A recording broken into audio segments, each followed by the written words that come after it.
Okay, gang, we should be live. I don't think anyone's in here yet, but the future recording will be. So tonight is going to be a night of sword unboxing, as is our custom. Here, let me see if I can adjust this upward very slightly. Don't mind us, we're professionals here. And I'll set aside the time. I should have a little extra time tonight. So anyone who has questions about anything that has come up on the channel recently or about swords in general, I always like to make sure that we have the opportunity to do a little bit of Q&A. So we will definitely have the opportunity to answer any questions as they come up. But let's get opening, otherwise we'll never get underway. So I have a big box here. I am using the, this is kind of pearls before swine, but this is a beautiful knife done by Winter Cutlery. So thank you once again, Eric, for providing such a an effective knife. Whenever I'm opening boxes, I never have an actual proper knife on hand. I should really invest in a knife at some point. I end up having to like grab a sword and try and open a box with a sword or something ridiculous like that. And I don't actually have a knife to hand. So let's see what we have here.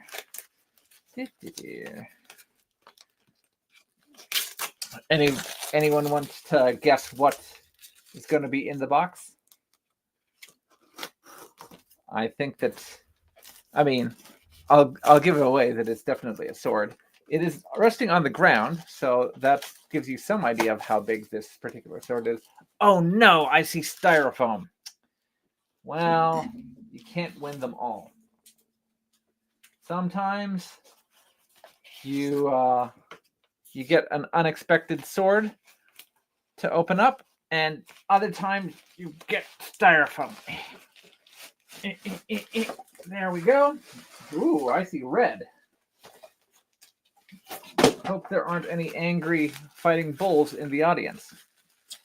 Can anyone see the shape that's going on there? So I see a couple people that are in the stream. I hope everyone's having a good Friday. For those who didn't hear, I went the better part of a week without any power over here. I'm historically from Florida and hurricane country, so that is not that unusual. Definitely done the routine of not having any power for a while, but the thing is, compared to having just a big like thunderstorm or what have you, where that wipes out your power, with hurricanes you can usually see the storms coming from long ways off. You can get all of your gear together, prepare adequately, whereas something like this just kind of comes up out of nowhere, and then you're stuck in it for several days. So that knocked us off our feet for a little bit. All right. I'm not sure how much of this is showing up on camera yet, but we're just about through. There we are. Okay, put the sharp blade down. This is a very pretty color. I'm hoping that this will show up on camera. Here, I'll get to our first AOW ground beef. My man, howdy to you. Look at how pretty this color is. I'm going to take this out. Wow, this is actually really, really pretty. Take a look at this. Oh my goodness gracious. Now this is interesting. All right, I'll hold it up to the camera real slowly. Anyone who doesn't know what country this is from, we will need to take you all the way back to grade school. We'll have to take you back to sword kindergarten if you cannot identify what country this is from. But beyond that, we'll have to go into further details. Man, I'm actually really surprised at the level of detail that's put on this. Take a look at the way that the scabbard collar is put on. So last chance before I give it away exactly what we have here. Oh, where did I lost my stream? There we are. So I'm going to go back for a quick second just because we had a question. What is the knife? So this knife is a buy knife. Let me put down the sword for a moment. This is a buy knife that is the companion piece to a messer set made by Eric Estland and Winter Cutlery. So if I go and pick up the messer, I believe he still has this for sale. So you can go on Winter Cutlery's website, and if you're of interest, this is a Slovene rather than German or Polish messer, which he calls the Ljubljana, after the location that the location of the original find. He worked off of Peter Johnson's designs in order to make it. And this is an incredibly, I'm not a knife guy. That's the whole reason that I use this, is because I don't have knives around. And again, the knife itself is just as fiercely sharp as the rest of the messer. I've reviewed the messer on my channel. I didn't spend that much time reviewing the knife, but when I need to open a sword, I don't have any knives around, so I end up using a knife as a part of a $3,000+ sword kit. So Eric, thank you once again for letting me use your incredibly expensive and beautiful toys, just to have around the house. So, the knife work is beautiful and simply stunning. Yeah, if you haven't seen that video, feel free to look at it. If we have a little time, we will look at it a little later. Outside is here. Hey, Outside, how's it going? So he correctly identifies it as a Jian. We've been looking at a lot of Jian recently. Let me just put this off to the side so I don't hurt it. So what type of Jian do I have here? You suggest it might be a Ming Jian, and there could be reason to think that. This has a kind of animal motif on it, or animistic head. This is either, a wild beast or a lion. It doesn't look like, I can't identify the figure that it has on here. I don't think it's a dragon figure. And we do see those on Ming period Jian. So this definitely has elements that you'd expect on a Ming Jian. This is an LK Chen piece, as should surprise probably no one. LK Chen has sent this to me to review and measure so we can get the dynamics of it up on the website. And if I pull it out, maybe we'll have one last clue as to what period this is from. Oh, if I can get it out. Hang on. There we go. Oh, that's kind of cool. All right. Let me wipe it down real fast because it's covered in oil. Now, something really different about this one compared to anyone else, any of the other Jian. Let me bring my light over here. Come on, light. So, if I hold this up to the camera, got a couple of interesting things. One, we have this really cool dragon that is chasing a cloud or possibly a dragon's head on the blade. I think it's just chasing a cloud. And then on the other side, it says, I don't know what it says because I can't read the Chinese characters. So I will have to get back to you on what the, I don't know. I don't recognize any of the characters, unfortunately. My knowledge of written Chinese is very limited. So unfortunately, I can't read those characters there. But just the fact that these characters are even on the blade is a clue. The rest of the blade looks pretty familiar. It's maybe very slightly more acute here at the tip. It's kind of an angular tip to the sword. But once we get down here, look what happens. It transitions from a diamond section and it sweeps out, and then we have this big, thick ricasso here. It's just flat spined. That is something that is characteristic of swords of the Republican period. Not every sword has it, but it's basically a feature that is very, very, very, very rare outside of the Republican period. You can find it on some Qing era swords, but incredibly rarely. This is a very late period sword. To be honest, I think it may actually be based on. So the Republican period is 20th century, but this may actually be post Republican period. So this may be post 1940s design. This comes from swords kind of after the time that swords were military weapons.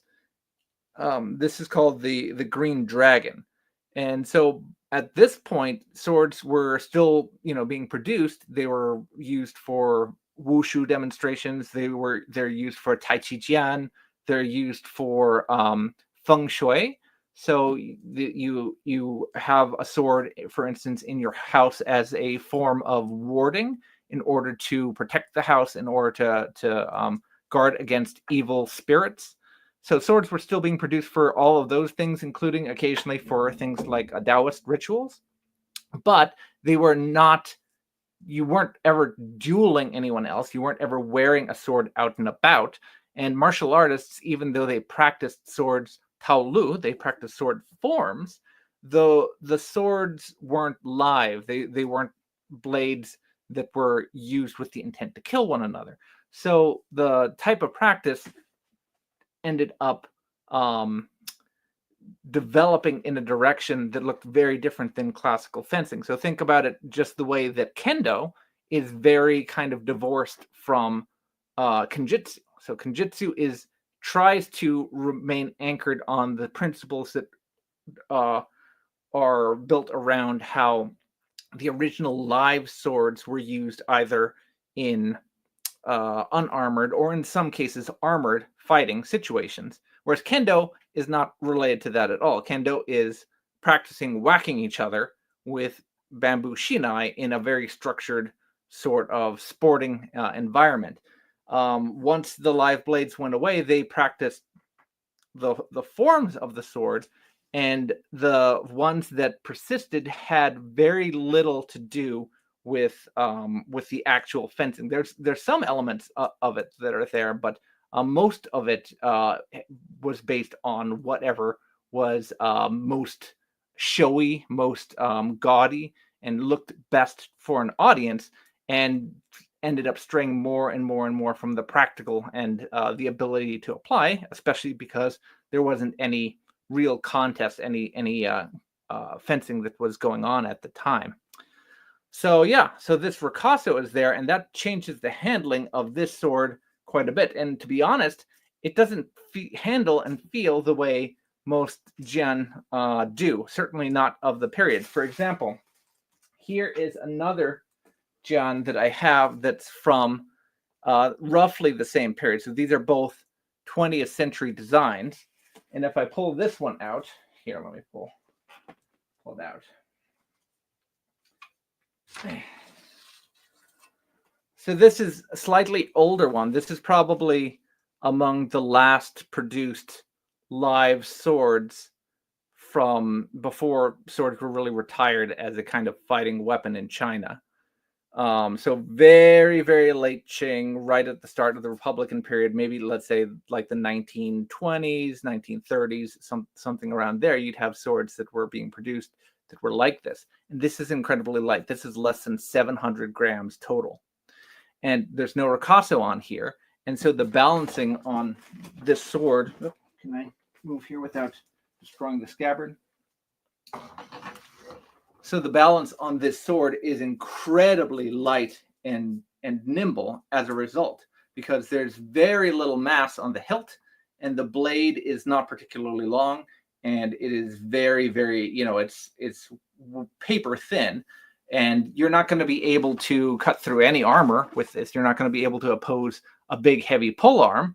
But if it's just you and another guy with a knife or with a sword just as light as this, you're going to be able to make this thing sing. It's going to be as fast as a small sword, if not faster, but with the cutting power of a 3-foot-long razor blade. So this is a really impressive, very fast sword for kind of specific circumstances. This one feels quite a bit heavier and has way, way, way, way, way more blade presence in it going out here, and is not going to feel anywhere nearly as nimble, and has a big, heavy, clunky guard on it by comparison. So it's interesting. I have the feeling that this is kind of having turned a it's almost like having turned a decorative sword into a fighting weapon. But I'll need to do more research on both the original design and do measurements on it and actually take it out and see how it performs before passing final judgment on it. So again, this is the Tornado Cutting Jian is the name of this one. And then this is the LK Chen Green Dragon. So 2 Republican era swords. We're going to have to do one big late period Jian video to cover what China was doing in the from the Ming period onward. Let's see. Now this is something also this is completely throwing me off. If we look at the throat of this scabbard, usually looking into the throat of a Jian scabbard, you'll see that the section to accept it is diamond because the shape of the blade is diamond section. However, because this has a ricasso at the shoulders, you have a completely rectangular hole inside of the, the scabbard throat. It looks very, very strange to me. So that is incredibly unusual. Huh. Well. This is going to be an interesting one to study. Let's see who else we have who's hopped into the chat. Happy Man's popped in. What does Happy Man have to say? Kind of ironically reminiscent of Han Jian in its dueling potential and nimbleness. So that's a little bit difficult to say. I do want to get into a video that discusses the morphology of all the different Jian development across the dynastic periods. The Han period was a time that, in some ways, the Jian was kind of like at its zenith during the Han Dynasty. Like that's when the Jian was used both on and off the battlefield in the greatest quantities, and the Han we know emphasized fencing at a time preeminently. Like there were fencing schools then, in the, let's say, 1st century BC, kind of like how the rapier fencing schools took off during the 16th century in Europe. So that's like, if there was ever a time that the Jian was just super popular all over China, it was probably during the Han Dynasty. And the types of Jian that were used across, let's say, the 400 years of the Han, they change a little bit. As there's regional differences and there's differences in design. You have, average size ones, kind of long ones, and kind of like super long ones. In general, they handle differently than later period Jian. Like Jian from the Ming through the end of the Republican period are closer than early period Jian. Early period Jian, I just break it down as to roughly 3 periods. So you have, like, from the once you enter the Steel Age, you have like from the Han through maybe the Northern and Southern Kingdoms period, and then you'll have from the Tang through the Yuan. That's another period of Jian development. And then you'll have from the Ming onwards. And all of those will have characteristics that are kind of recognizable, and they'll tend to handle more like each other than they will from other types of dynastic periods. What I would say you have in common with Han Jian is some of the Han Jian tend to get very, very long and light in the blade. And in the Ming, you don't see that so much. But during the late Qing and into the Republic period, you do see that happening more often. You tend to see longer, thinner, lighter blades. So if you're saying it's reminiscent of that in the dueling potential and nimbleness, I think that they'll feel like that a little bit. I don't have an example from the Han period. I have this.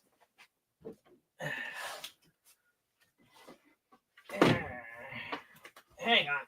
Got swords falling all over the place. Okay. Oh, is that going to be the best? Yeah, I guess this is the best example. Okay. So we have, this is from the early Han. So this is the Magnificent Chu Jian. And this, the blades from the Han will get even longer and potentially lighter than this sword. But compared to what we've been handling, there is so little mass here in the guard that there is a lot, when I hold it out here, there is a lot of maneuverability here in the grip, and this moves very very fast, and it carries a lot of power out here in the blade.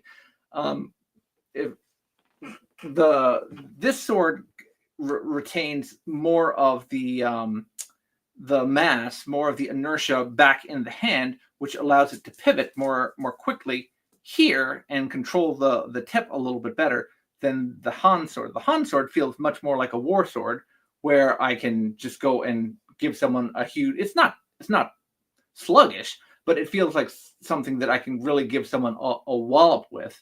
In part because of how thick it is, in part because of the way the mass is distributed out in the blade. And whereas something like this is, again, much more nimble and aimed at sniping and coming back. And while you could do it with this one will feel like you're going to be perhaps a step behind in all of your Janfa. But this one looks very, very beautiful. I love the look of my my Magnificent Chu Jian. This is one of my favorite sword designs of all of LK Chen and of all of Chinese swords in general. So no complaints, even if it handles differently. And again, I don't formally practice any Chinese sword arts. So if I were, I wouldn't pick a Han sword to attempt to learn any existing Chinese swordsmanship, because again, they don't really correspond to the type of swordsmanship that's being taught currently. All right, let's see what else. Ground beef, did you have a question about one of the sabers? I seem to recall that you had a question before I started up.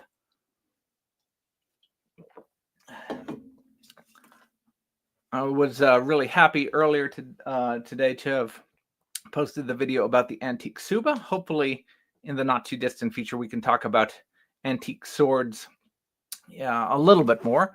Again, in the past, I had more antique swords coming in and out of my collection. Now, the short version is I'm kind of out of room. I don't have enough space for the antiques I would like to grab. And I like the antiques that I have, and it would mean giving up my antiques to get more antiques. And I'm not really willing to part with them right now. So that may change in the future. But for right now, I'm happy, and I haven't taken the time to study the antiques that I do have. And until that changes, I probably won't be getting more antiques in the near future. What does Ground Beef have to say? The Polish Szabla from Sordier. What is the handle like? Is it soft, squishy, or synthetic leather? Let's see about that saber. Hang on 1 second.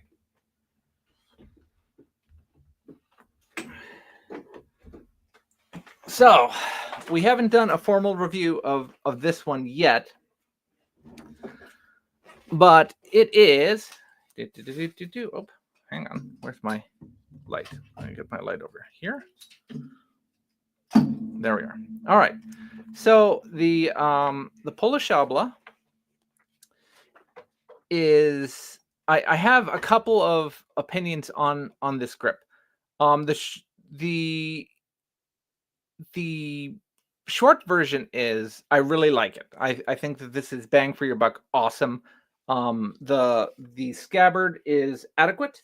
I've made some recommendations to Alex about how he could improve the shape and the suspension, and maybe a little bit to the throat, and very minor changes, and this would look the part really, really good, and then you'd have a very decent Hussar saber. The L guard is perfectly okay. There's a couple different versions that you have on original antiques, And to be honest, this thumb ring is actually very well executed. I've seen some very bad jobs of them, but for instance, like how it is blended in together after it's rolled, and the seam is basically flawless as the two tongues come together. So it's very nicely tucked in. But your question is about this grip. This grip is rubber, I'm pretty sure, or silicone or something like that. It's a synthetic grip.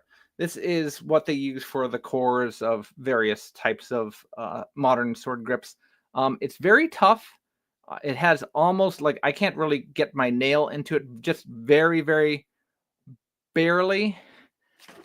And if I pull out the sword, again, the blade is spectacular. By far the best part of this is the blade. And I have almost zero notes on the blade itself. Came sharp. If you strop it, it'll be razor sharp. Balance is great. Flexibility is great. Edge retention is great. Fuller is awesome. Yellman is great. Point is great. Has a small ricasso here, which again, some swords do. It depends on the period. So if I'm holding it, it feels very comfortable in my hand.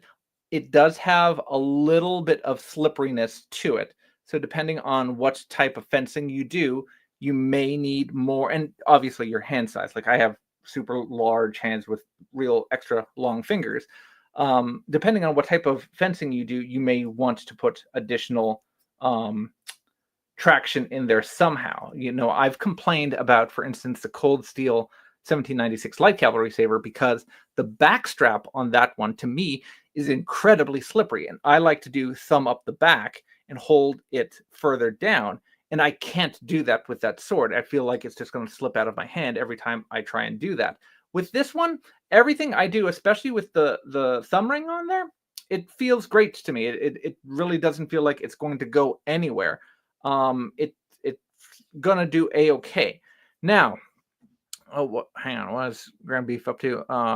Design's acceptable. Does it look well machined? Shape of grip looks good, certainly. Yeah. So like at a distance, it looks fine. And it looks like it could be leather, but obviously for the price point, they decided not to go with real leather. We'll see. He's always iterating. So maybe version 2, he figures out some way that he can put actual leather on it. Now, this is the one thing, to me, and with my particular dainty little, soft boy hands, right here, like the flub of this, the top of my metacarpals here, when I hold it, and when I'm throwing out like cut one, if I'm doing snap cuts like from the pinky or what have you, I find it's not that it's sharp per se, but there's just enough of a lip between where the grip is and where this langet is that it ends up rolling a bit of my skin, not even like fat, but just like it just catches a roll of my skin and it tugs it.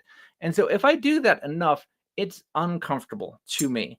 So that is something that I'm not super duper happy with. And I've tried to, like, I thought it was possibly that the edge was just too sharp. And so I've gone ahead and like filed it down and sanded it and tried to make it really super round. And it doesn't seem to be related to that. It's not that it's pokey or sharp.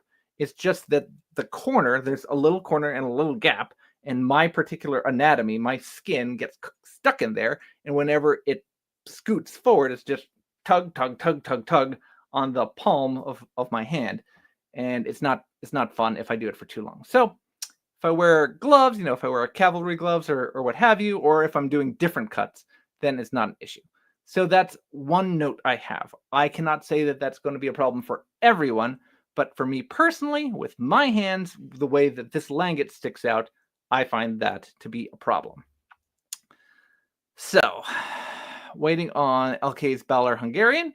Yeah. So, who knows? The Balor Arms line has all sorts of weird questions, so you can never tell what's going on there. To me, especially for, like, I see this as like the top entry level saber, because let's face it, right now, if someone wants to get a sharp saber, there's nothing like below $400 that's going to handle well. There's stuff you can buy that'll cut, but it's all terrible. This actually handles like an actual original antique military saber. So if someone says, "Hey, I want to get something," they're instead of pointing them at a windlass or a cold steel, absolutely 100%, I would put them at this, and they're going to have an awesome time cutting with it. Is it perfect? No. You're absolutely gonna make compromises if you're in the $200 price range. But from a performance standpoint, I really think that this is great, and with luck, Alex will continue to listen to feedback and continue to improve upon. He certainly looks like that's what he decides to do. Duzzies wants a review of Frostmourne. Someone send me Frostmourne and I will review it. I don't have a Frostmourne to review. but for those of you who like big swords, I am in the process of editing a video of Great Swords of War. So maybe that will be adequate for those of you who need a big sword fix. Hopefully you guys will enjoy that in the not too distant future. Unfortunately, that means that I have to put the Baron in a box since it is off to its original owner. So such is the life of the sword daycare owner. All right. Is anyone else expecting new swords in the near future? And does anyone else have any questions that I can answer, since I have another couple minutes before I destroy my pop-up stream? Just take a quick sip to rehydrate.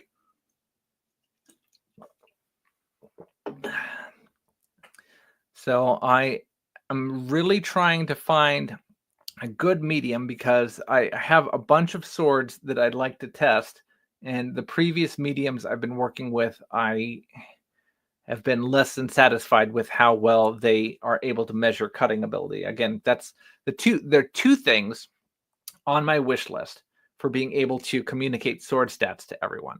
One is obviously to make a good limb simulant, so something that's going to adequately simulate skin, subcutaneous tissue, meat, and then bone. So that's always the gold standard. The other is something that is uniform enough that I can consistently use it as a cutting medium, but is also inexpensive and easy to set up, and won't damage the swords, but will still adequately show differences between how different types of swords perform. And that is not as easy as you would think, because it is very easy for one medium to fail one or more of those criteria. Either it's too expensive, or it's too difficult to set up, or it's not repeatable, or it works on some swords but not other swords, or it's just not very consistent. So let's see what else we've got. Zeus says he just received the Balor Arms type 14, and wasn't impressed compared to the LK Chen ones. So I'm very interested to see how these new ones being produced by Dragon King are going to do. I've seen only a single review, and that was a review of the Castillon type one by my buddies over at Unsheathed Sword Reviews, whose opinion I certainly respect quite a bit. Obviously, they can have a different opinion than what I have, or what any of you guys have, but they looked over it, and many of the things I was concerned about didn't seem to be there. Now, I certainly have some design notes on the lines that I've seen coming out of Mr. Jin's forges. So if I were designing them, I wouldn't produce them the way that they did. But my question has always been is, how much input does the forge have, and how much of that is coming from Cult of Athena? It's true that I think that the swords that have come out of LK Chen have generally been better than, for instance, the two makers that came before for Balor Arms. but is that just because they are able to read the designs better and execute better, or have they had put their own knowledge of sword making and input into it and been allowed to do that and produce a superior product? I don't know. So yeah, that'll be something to watch going forward. Mr. Duzzy says he has 2 gen and a DBK scabbard coming. Oh, a DBK scabbard? I am very jealous. I definitely have several naked swords that could use a good scabbarding. I may need to practice my hand at doing some additional scabbards myself in the not too distant future. I have a guide that I produced showing how I made my last scabbard. If I make a new one, I'll probably film it and have a video version rather than just a slideshow version of that process. But we'll see how we do. An uneven, fuller, and noticeable glue. That's not great. Yeah. Is this on the type 14? Does the fuller even run all the way under the guard, or does it terminate above the cross guard in the middle of the blade, like where the ricasso would be? Because I seem to recall on the promo shots that the fuller didn't run all the way through at least some of the swords. So that's a shame if there's glue showing. Duzzy says, having the fuller start on the blade rather than the tang makes it look like a 90s era repo. Yeah. So I have seen a very limited number of medieval swords that have fullers that start either right at the guard or in front of the guard. But that is a very, very, very late sort of design and not very popular. That's really something that doesn't seem to start until the 16th century for the most part. And everything else, the fullers basically run all the way through the tang. So by not doing that, it's usually, if a sword like that shows up on my channel, they're going to lose points for historicity, or it's indication that they didn't study their homework, they didn't study the type of sword they're trying to reproduce, or like Duzzy points out, it's going to look like some type of a fantasy design, because fantasy swords either aren't studying it real hard, or they're studying later swords and basing their designs off of the more common swords that we have more of, which are from later periods. Fuller is off center on one side at the hilt and not the other. So asymmetric fullering. So that's something that I was commenting on the most recent video. So for instance, I'll give you a preview of the video. If we bring down the beautiful Albion Baron here, so this isn't entirely fair to compare a Balor arm sword to a Baron, but we can see on the Baron, can I do it this way? Let's see. This way has light. So obviously the fuller is very, very steady, but also the terminus on one side, can I do this without cutting my computer in two? Is completely the same as on the other side. So it ends exactly the same spot on both sides of the blade. And that is not something that you find all makers doing. Either they don't care to do it, or they just aren't capable of executing that level of precision. So here, let's see it on this side, right there. And then if I flip it over, it's still right there. If it's moved, it's only just because I've moved. It is on both sides of the blade the same. I've been able to measure it. So put that back into position. All right.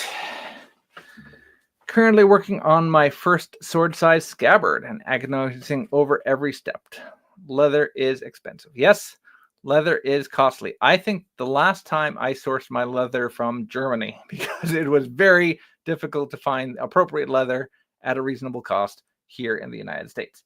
If anyone has a great source for the appropriately thin leather, or lamb hide, goat's hide, drop me a line.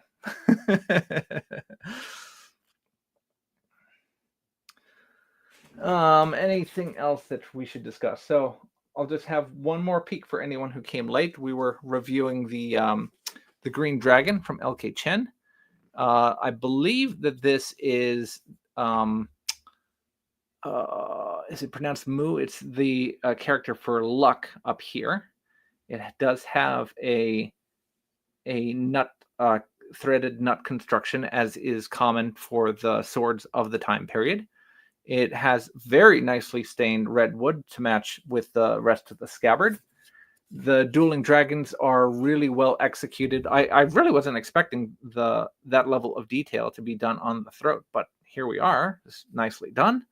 We have the nice little yin yang sort of symbol, kind of stylized, and even has a little suspension belt. And I kind of like these tassels. These tassels look like they're perhaps one step up from the usual ones that you'll find on, just a wall hanger style gen. Now, I have tried swinging around the other sword that has tassels like this. And if I'm just using my usual average swing from the wrist techniques, they tend to kind of go all over the place. So I will, perhaps these are there to keep you honest in your form. So that'll be interesting to see if I need to practice with tassels this heavy and long with my Jianfa techniques. And here are some more dragons down here at the shape. And so, yes, Duzzies, this is either a Republic or a post-Republic sword. And since you came in late, we'll pull it out one last time and show that the Green Dragon, while it starts in a diamond cross-section, as is evident by the European influence, this one transitions into a ricassoed section, which is usually attributed to all the European influence that was occurring after the late 19th century. And you can see this is among the swords that are now receiving the official maker's mark from LK Chen, which is a little laser engraved logo showing the Han fencer there. And I was tickled that the throat is rectangular sectioned as a result of that ricasso, because I'm not used to seeing that on a Jian scabbard. So there we are. Oh, you know what? I didn't test the sharpness. Let me see how well it cuts. That's the one thing I always do if I have paper. All right, place your bets. The last the last three swords from LK Chen have been paper sharp, not paper sharp, paper sharp. So what's it going to be? What's it going to be? Let's find out.